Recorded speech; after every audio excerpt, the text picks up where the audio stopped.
우리 옆에 사람한테 한번 인사하도록 하겠습니다. 기도하면 반드시 좋은 일이 생깁니다.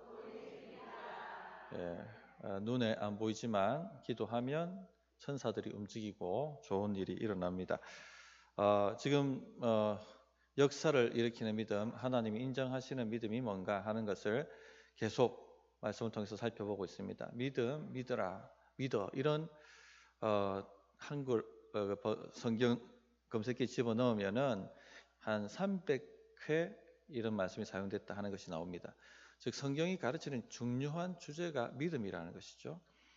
믿음은 굉장히 중요합니다. 믿음으로 우리가 구원을 받고 또 믿음으로 응답을 받고 신자의 삶은 믿음이라 할 수 있겠습니다. 그래서 믿음으로 찬양하고 믿음으로 봉사하고 믿음으로 호흡하고 믿음으로 세상에 나가고 믿음으로 일을 하고 믿음입니다. 그런데 하나님이 인정하시는 믿음이어야 되겠죠. 역사가 있는 믿음이어야 하겠습니다. 그것이 도대체 무엇인가 하는 것을 구체적으로 예수님께서 칭찬하신 사건들 하나하나를 가지고 와서 해석하고 분석해서 살피고자 합니다. 이렇게 할 때 우리에게 우리 믿음을 돌아보는 그런 도전이 되는 은혜가 있을 줄 믿습니다.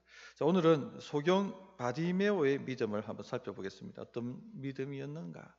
첫째는요, 메시아를 믿는 믿음이었습니다.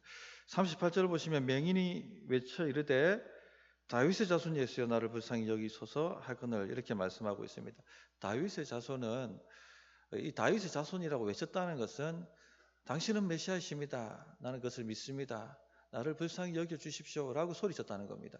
유대인들은 다윗 자손 중에 다윗의 아들 중에 메시아가 오신다 하는 하나님의 예언을 믿고 있었습니다. 성경의 말씀을 믿고 있었던 것이죠. 그래서 학수고대하며 기다리고 있었습니다.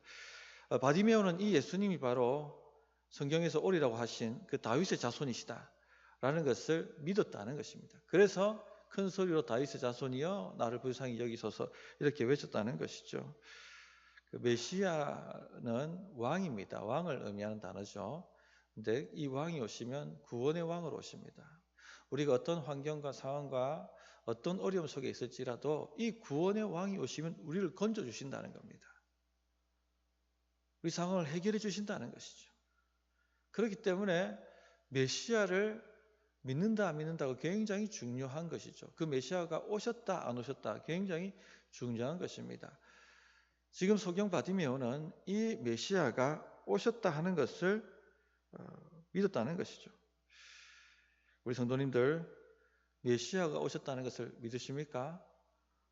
나에게 지금 구원의 왕이 오셨다는 걸 믿으십니까? 그렇다면 우리는 주님께 어떤 상황 속에 우리가 있다 할지라도 해결함을 받는다 하는 것을 믿어야 하겠습니다. 이 믿음이 있어야 됩니다. 이것이 하나님이 기뻐하시는 믿음입니다. 당시 맹인들이 굉장히 많이 있었습니다. 오늘 말씀 35절 보시면 여리고에 가까이 가셨을 때 한 맹인이 길가에 앉아 구걸하다가 이렇게 되어 있는데 여리고가 예루살렘으로 올라가는 길목이지 않습니까? 이 여리고 길가에는 이 길을 통해서 수많은 순례객들이 예루살렘으로 올라가고 또 내려오고 이렇게 합니다. 그러니까 이 길목에서 구걸하고 싶은 사람들은 앉아 있어야지 지나가는 사람들로부터 도움을 얻을 수가 있습니다. 특히 예루살렘에 올라가니까 뭔가 마음이 후해져 있을 것 아닙니까?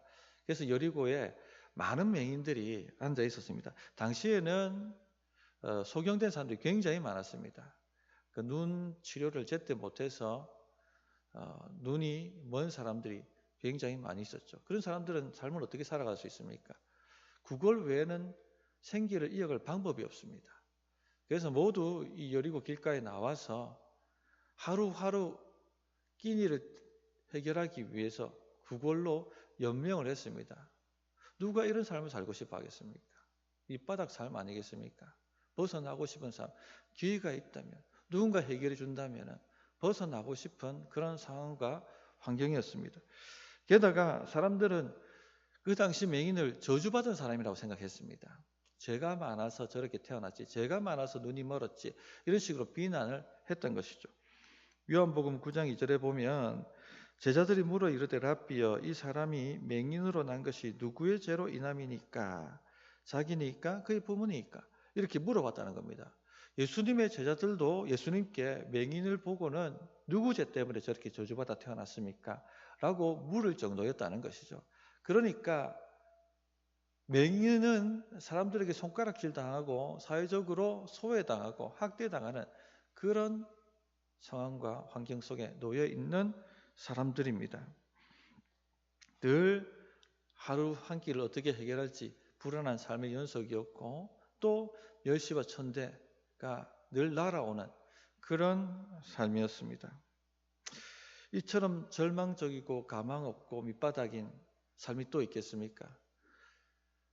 누가 여기에 이런 삶에 처하고 싶겠습니까? 혹시 우리 성도님들 가운데 내가 지금 그와 같은 심정입니다. 내가 그런 어려운 가운데 있는 사람입니다. 그렇게 느끼시는 분들이 있습니까? 그렇다면 복된 소식이 있는데 메시아가 오셨다는 겁니다. 그 말은 우리가 지금 처해 있는 어떤 형편과 상황에 우리가 놓여 있다 할지라도 메시아가 오시면은 해결된다는 것입니다. 왜 오셨습니까? 주께서 우리 이 저주에서 건져주시기 위해서 오신 것입니다. 왜 오셨습니까? 이 상황에서 건져주시기 위해서 오신 것입니다. 이 저주에서 건져주시기 위해서 오신 것입니다. 지금 경제적 형편이 어렵습니까? 메시아를 만나면 해결함을 받을 수가 있습니다. 육체적 질병 가운데 고통스럽게 하루하루를 살아가십니까? 메시아를 만나면 해결받을 수가 있다는 것입니다. 여러 가지 관계 문제 때문에 마음이 상하고 소외당하고 어려운 가운데 있습니까? 메시아를 만나면 해결함을 받을 수 있다는 것입니다. 그러므로 어떻게 되겠습니까? 메시아를 찾고 만나기 위해서 사모하고 그렇게 구해야 하겠죠. 두 번째, 이 소경 바디메오의 믿음은 부르짖는 믿음이었습니다. 메시아가 오셨다면, 메시아가 여기에 임하셨다면 어떻게 하시겠습니까? 당연한 반응이 나오죠. 메시아의 이목을 끌기 위해 부르짖죠. 주 다윗의 자손이여 나를 불쌍히 여겨주십시오. 내가 지금 굉장히 힘듭니다. 이런 고통 가운데 있습니다. 주 메시아여 오셔서 나를 좀 건져주십시오. 구속해 주십시오. 그렇게 외치는 건 당연한 반응입니다. 누가 가르쳐 주지 않아도 이것은 나오게 되어 있습니다. 그러니까 38절을 한번 다시 보시면 38절 39절을 다시 보시면 소경 바디메오가 누가 가르쳐 주지 않는데도 이 부르짖음이 튀어나오는 겁니다. 맹인이 외쳐 이르되 다윗의 자손 예수여 나를 불쌍히 여기소서 하거늘 앞서가는 자들이 그를 꾸짖어 잠잠하라 하되 어떻게 합니까? 그가 더욱 크게 소리질러 다윗의 자손이여 나를 불쌍히 여기소서 하는지라. 메시아가 오셨다는 것을 알면, 메시아가 오셨다는 것을 믿으면 자연스럽게 그 다음 나오는 믿음의 반응이 뭐냐? 부르짖음이라는 것입니다. 메시아가 오셨는데 어떻게 이 기회를 놓칠 수가 있습니까? 주여 나를 좀 돌아봐 주십시오 라고 소리칠 수밖에 없는 것이죠. 그것도 가능한 큰 소리로 부르짖을 수밖에 없습니다. 왜냐하면 이 소경 바디메오는 앞을 보지 못합니다. 지금 어디로 와 계신지, 어디로 지나가시는지, 얼마나 멀리 계신지 모릅니다. 그러니까 메시아가 자기를 돌아볼 수 있도록 큰 소리로 부르짖을 수밖에 없는 것입니다. 그러자 앞서가는 자들이 잠잠하라 하고 그를 꾸짖습니다. 그러나 잠잠할 수가 없죠. 메시아가 오셨는데 어떻게 잠잠할 수가 있습니까? 이 지옥 같은 상황에서 나를 건져주실 분이 오셨는데, 내 인생을 바꿀 분이 오셨는데, 나에게 생명을 주실 분이 오셨는데 어떻게 잠잠할 수가 있습니까? 더 크게 부르짖는 것입니다. 이 군중들 소리 때문에 자기의 소리가 파묻힐까 봐 더 크게 주 다윗의 자손이여 나를 불쌍히 여기소서 나를 돌아보소서 하고 외치는 것입니다. 당시 여리고 길가에는 맹인들이 많았다 이렇게 말씀을 드렸습니다. 그 많은 맹인들 중에 누구만 고침을 받고 인생이 바뀝니까? 소경 바디메오입니다. 믿음이 있는 자만 바뀌는 겁니다. 믿음이 있는 자만 구원받는 것입니다. 믿음이 있는 자만 해결함 받는 것입니다. 그래서 42절 보면 예수께서 그에게 이르시되 보라 내 믿음이 너를 구원하였느니라 하시매 곧 보게 되어 하나님께 영광을 돌리며 예수를 따르니 백성이 다 이를 보고 하나님을 찬양하니라. 그렇게 말씀하셨습니다. 성도님들, 이 부르짖는 것이 믿음입니다. 부르짖는 것은 믿음의 표현입니다. 지금 메시아가 오셨고 나를 구원하기 위해 오셨다면 뭔가 믿음으로 표현을 해야 되겠죠. 그 표현이 바로 부르짖음이라는 것입니다. 믿음을 표현하는 것과 표현하지 않는 것은 하늘과 땅 차이입니다. 목사님, 저는 마음으로 다 믿는데요. 마음으로 믿어서는 안 됩니다. 반쪽입니다. 로마서 10장 10절에 뭐라고 되어 있습니까? 9장 10절에 10장 9절 10절에 마음으로 믿어 의에 이르고 입으로 시인하여 구원함에 이른다. 마음으로 믿는 데는 부족합니다. 소경 바디메오가 앉아서 나는 마음으로 믿는데요라고 백날 외쳐도 속으로 전혀 구원함을 받지 못합니다. 표현해야 되는 것이죠. 혈루증을 앓는 여인은 옷자락을 잡는 것으로 믿음을 표현했고, 중풍병자는 지붕을 뚫고 내려가는 것으로 믿음을 표현했고, 소경 바디메오는 부르짖는 것으로 믿음을 표현했던 것입니다. 믿음은 반드시 드러나야 합니다. 표출되어야 됩니다. 그래서 가장 쉬운 것이 바로 부르짖음이에요. 부르짖음. 내가 메시아를 믿습니다 하는 가장 쉬운 믿음의 표현이 부르짖음입니다. 그 유기성 목사님 1시간 기도라는 책을 2년 전인가요? 우리 세겹줄 기도회 때 나누었습니다. 유 목사님 목회하시면서 그가 수도 없이 경험했던 경험을 말씀을 하셨죠. 가만보니까 부르짖는 자에게 응답이 더 강하게 임하더라 하는 그 내용이었습니다. 제가 그 내용을 그대로 그냥 인용을 하면, 기도 소리가 작으면 성령의 역사가 느껴지지 않고 기도도 힘을 잃어갑니다. 그래서 저는 목회자로서 우리의 상황이 어떻든지 간에 하나님 앞에 부르짖어 기도하기를 원합니다. 왜 부르짖는데 부르짖지 않는 사람들보다 성령의 역사가 더 강하게 일어나고 강력한 응답의 역사가 나타날까요? 왜 그럴까요? 믿음의 표현이기 때문에 그래요. 그래서 순복음 교인들이 강력한 표적과 기사와 응답을 경험하죠. 많이 경험하죠. 왜죠? 부르짖으니까. 소경 바디메오처럼 믿음을 표현하니까.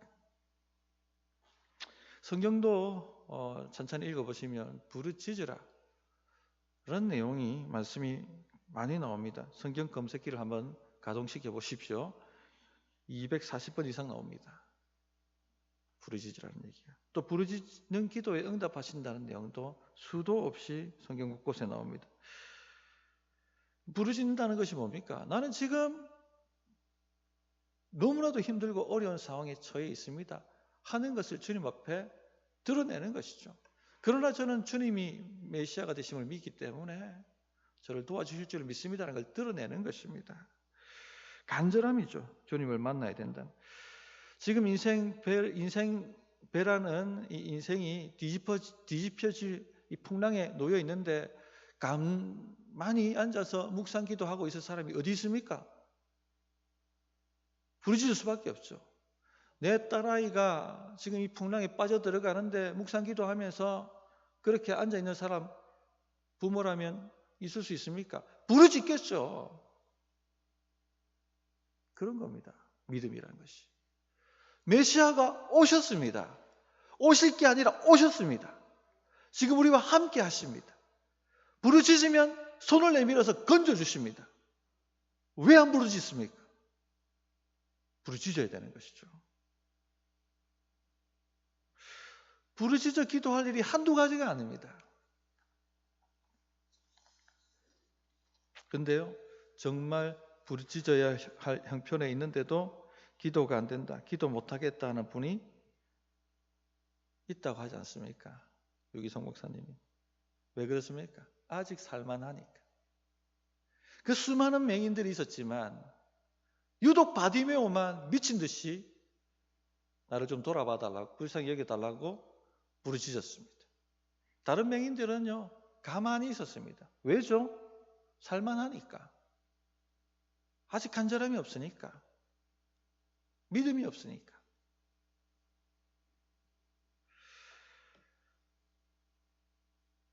어떤 것도 자동적으로 알아서 되는 것은 없습니다. 자신이 처한 위기, 현실을 직시하고 하나님 아니면 변함이 없다, 변하지 않는다 하는 것을 깨닫고 부르짖어야 하는 것입니다. 그래서 유기성 목사님이 뭐라고 그 글에 얘기를 하십니까? 큰 소리로 기도해야 할 상황이 조금이라도 보이면 바로 부르짖으라 하지 않습니까? 나중에 비명소리 내지 말고 부르짖으라. 비명소리 낼 정도까지 가면 안 되고 그 조짐만 보여도 부르짖으라고 권면하셨습니다.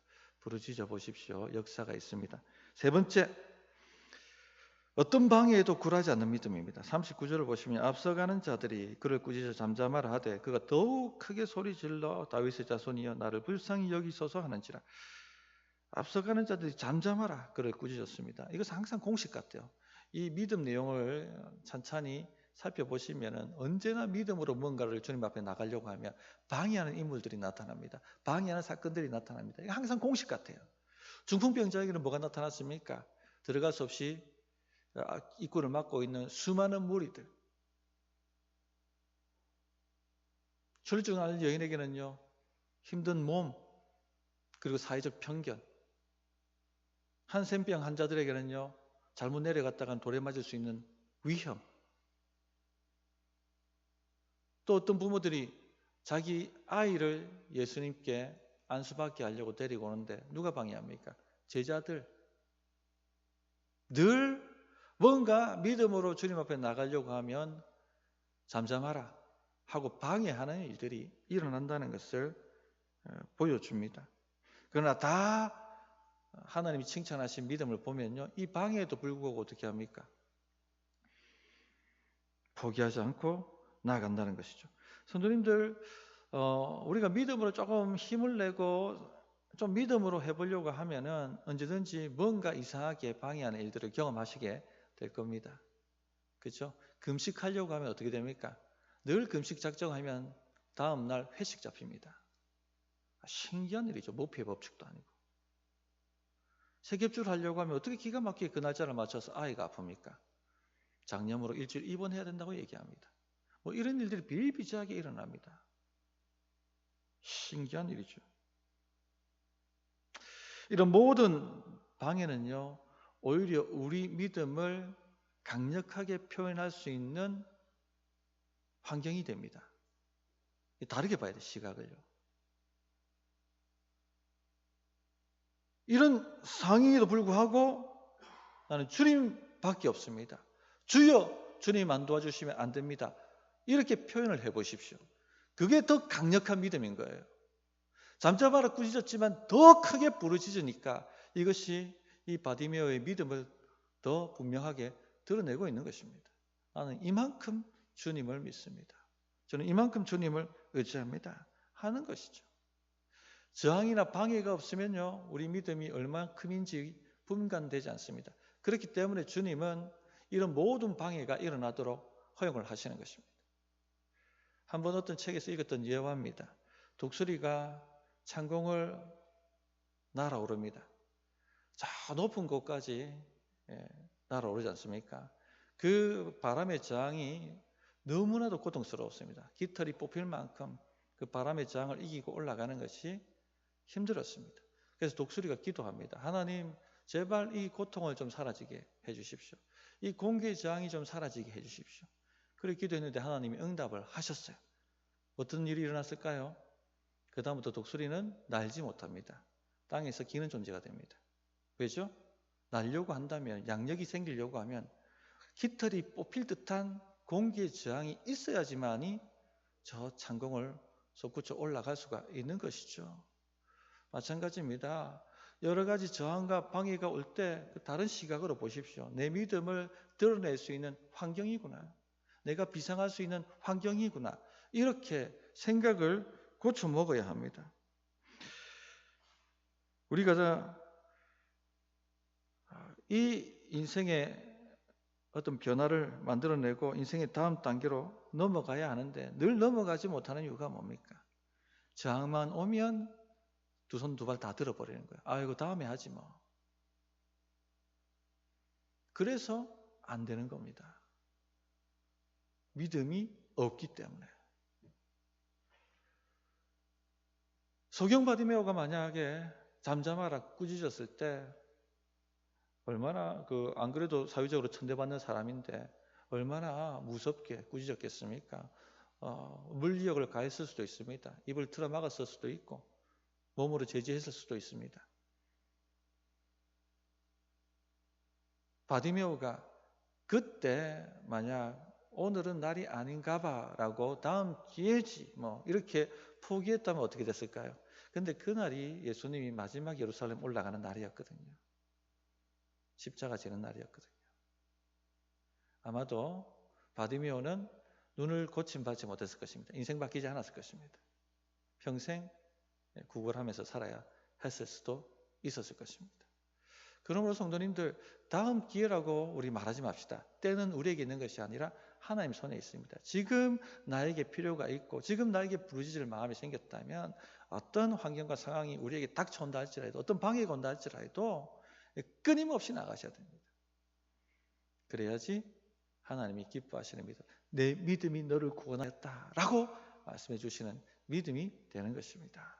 오늘 그런 믿음으로 우리가 한번 부르짖는 시간이 되었으면 좋겠습니다. 자, 말씀 의지해서 한번 기도하도록 하겠습니다.